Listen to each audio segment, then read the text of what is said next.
campaign started by Tarana Burke against sexual assault and harassment, Me Too has exploded into a social movement sweeping social media and the workplace to empower those who have experienced sexual harassment.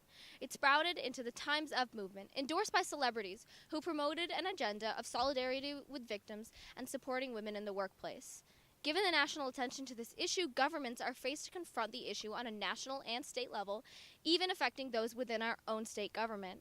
Today, we will speak to some of California's top legislators and ask about their views. In wake of the Me Too movement, what do you think should be done about sexual harassment and assault? I think that we need to seriously look at our cultural, how we perceive this, and we need to make change. But let me just say, there's policies, there's procedures, there's trainings, there's employment law. But I would say to you, it starts with each and every one of us to evaluate our own behavior and how we look at our friends, whatever the gender, and how we talk and how we act and what we say and how that can be perceived. So I think it starts with each of us. And then in the legislature, you're going to see us continue to do legislation and laws that seek to protect people. But really, we are the ones that are responsible for our own individual behavior. So it starts with us. In the legislature, which is what we're focused on right now, we need to find a way to change the culture. There is not a reliable or trusted path for a complainant to enter into, which is why a lot of the complaints go unmade. And in fact, there are a lot of cases, a number of cases where there have been settlements for somebody who has complained. But the problem is the victim in that case ends up losing their job. They end up losing their ability to stay in the legislature. They're victimized again and again and again. And the perpetrators are not always dealt with.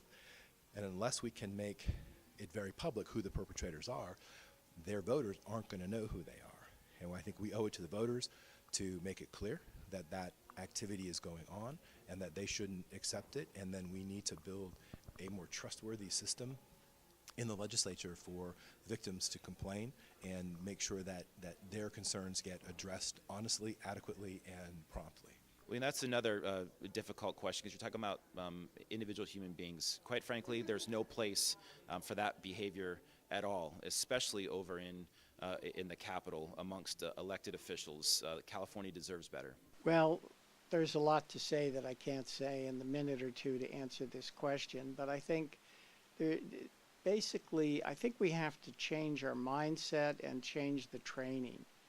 I was told when I came here, don't ask your young staff members, and all the staff members are young because we don't pay them enough to keep them around as they get older and they get hired away by lobbyists to earn 2 or 3 times as much money, or by firms that do lobbying,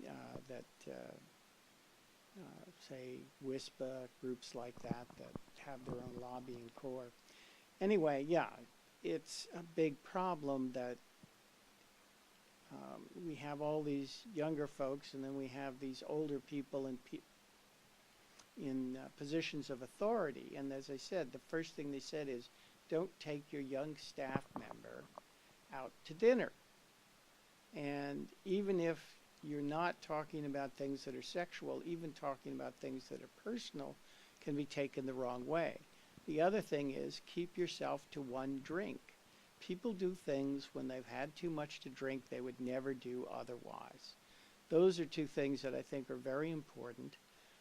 There are a whole lot of us who are very careful about it, but there are those who aren't. And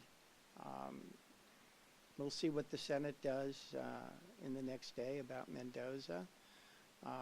We'll see what happens, but it's a really big issue. Well, I think we could try to pass a bunch of laws, which is what the legislatures usually do. Somebody sits down, they'll introduce this law and this law. Part of it is it's not just a problem with Hollywood. It's not just a problem with the legislature. It's a problem throughout our society. We have the idea of the discussion about bystanders, and that the idea when you see somebody hassling somebody, and it's not, sexual harassment is not actually sex. It's just hassling a woman because she's a woman, or to be being demeaning and doing like that, whether it's in the workplace or whether it's in the school. It's about training. I think it's all hands on deck. It's up to the legislatures. I'm a senator, so I need to set an example. I don't want to be that guy, or nobody should be that guy who's engaging in that behavior. It needs to come from the schools. It needs to come from the community leaders. It needs to come from our dads. The hardest thing to do is to say to a family member when they say something outrageous. We sort of at school we're ready to be a protester and say this, and then Uncle Al says something and nobody says anything because that's just Uncle Al, and it makes us uncomfortable. And part of the Me Too movement is to say, men and women, when you're with your loved ones and it's uncomfortable and you say to your nephew, no, that's bad behavior.